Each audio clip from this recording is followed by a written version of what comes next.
Hello दोस्तों, जय श्री कृष्णा। मैं रेशु आज आपके लिए फिर एक नई कहानी लेकर आई हूँ। बस यात्रियों से भर चुकी थी और चलने को तैयार थी। सभी अपना सामान और खुद को व्यवस्थित करने में लगे थे। एक युगल अपने लगभग 5 वर्ष के बच्चे के साथ बैठा था। उस बच्चे ने हाथ में 1-2 रुपए का सिक्का मजबूती से पकड़ा हुआ था। बच्चे की माँ ने उस बच्चे से वो सिक्का मांगा तो बच्चे ने देने से इनकार कर दिया। बच्चे की माँ ने झल्लाकर कहा, गिरा देगा तो इसे कहीं। लेकिन बच्चे ने ध्यान नहीं दिया और जाहिर कर दिया कि वो सिक्का नहीं देगा। तभी बस में एक पौण उम्र का किन्नर चढ़ा। वो चटक लाल रंग का सूट सलवार पहने हुए था और होठों पर चटक लाली पोती हुई थी।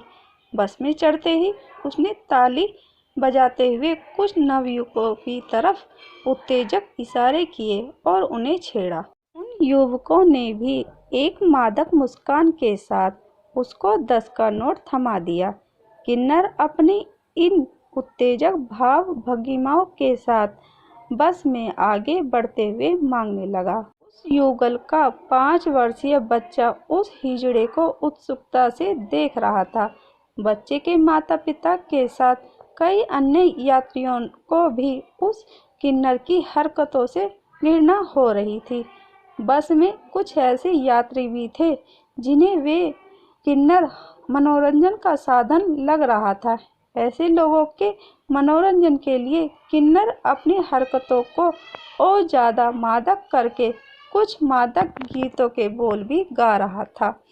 वो किन्नर बस में पीछे की तरफ बढ़ चुका था और अभी उसने 2 ही लोगों से पैसे लिए थे कि उस 5 वर्षीय बच्चे ने जोर से उस किन्नर को आवाज़ लगाई, माँ। किन्नर ने ध्यान नहीं दिया। बच्चे ने फिर आवाज़ लगाई, माँ। अब की बार किन्नर ने ये शब्द माँ सुना तो लेकिन उस तरफ देखा नहीं। उस बच्चे को उसकी माँ ने रोकने का प्रयास किया, लेकिन बच्चे ने फिर अपनी पूर्ण शक्ति से आवाज़ दी, ओ ताली बजाने वाली माँ। इस बार एक झटके से किन्नर ने पलट कर देखा। तभी एक व्यक्ति ने उसे देने के लिए एक नोट निकाल लिया था। उस किन्नर ने वो नोट पकड़ भी लिया था, लेकिन उस किन्नर ने उस नोट को छोड़ दिया। किन्नर का ध्यान आकर्षित होते देखकर उस बच्चे की माँ, जो बच्चे को रोक रही थी, वह थोड़ा सहम गई। किन्नर के भाव बदल गए थे। उसके मुंह से बस इतना निकला, हाँ मेरे बच्चे। बच्चे ने वो सिक्का किन्नर को दिखाते हुए कहा, माँ ये भी ले लो। ये शब्द माँ एक बार और सुनकर किन्नर की आंखें, जो अब तक नम सी थी, अब उनसे आंसुओं की धारा बहने लगी। जो किन्नर अब तक अपनी उत्तेजक भाव भंगिमाओं से मात्र मनोरंजन का साधन प्रतीत हो रहा था या कुछ लोगों को असहज किए हुए था, अब वो किन्नर विस्मृत हो गया था। वो यूं ही आगे बढ़ा, तभी उसे कुछ ध्यान आया।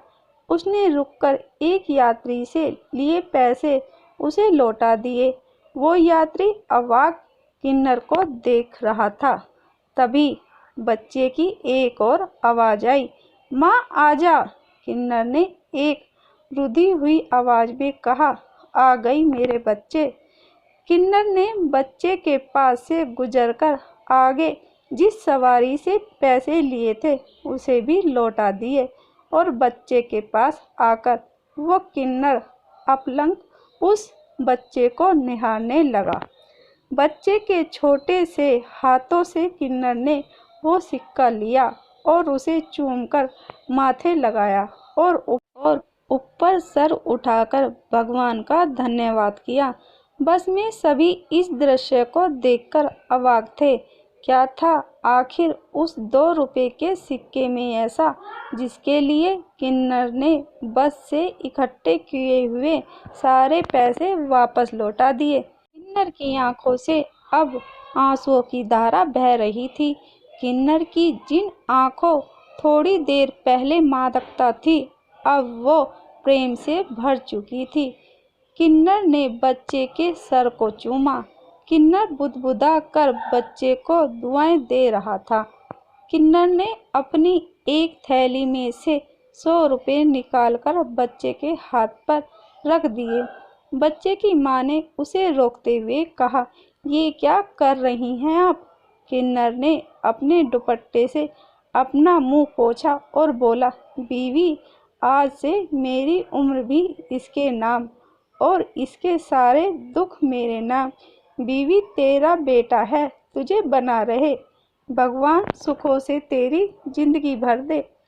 किन्नर ने फिर से आंसुओं से भीग चुके चेहरे को दुपट्टे से साफ किया और बच्चे के चेहरे को अपने हाथों में लेकर चूमा और बोला, बीवी, मुझे तो पैदा होते ही मेरी माँ ने भी रिश्ता तोड़ लिया था।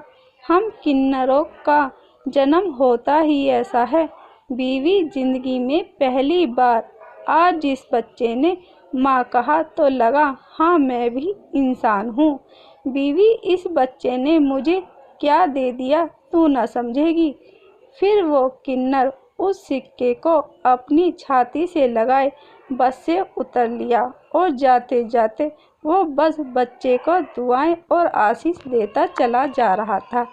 बच्चे ने अपने पिता को वो 100 रुपये का नोट दिखाया तो पिता ने उस नोट को अपने माथे से लगाया और अपनी पत्नी से बोला, संभाल कर रखना इसे, ये आशीर्वाद है एक माँ का अपने बेटे को। तो दोस्तों, आपको हमारी कहानी कैसी लगी हमें कमेंट करके ज़रूर बताइए। कहानी पसंद आई हो तो प्लीज़ लाइक और शेयर करना बिल्कुल भी ना भूलिए। इस तरह की कहानी सुनने के लिए हमारे चैनल को सब्सक्राइब ज़रूर कीजिएगा। कहानी सुनने के लिए आपका बहुत बहुत धन्यवाद।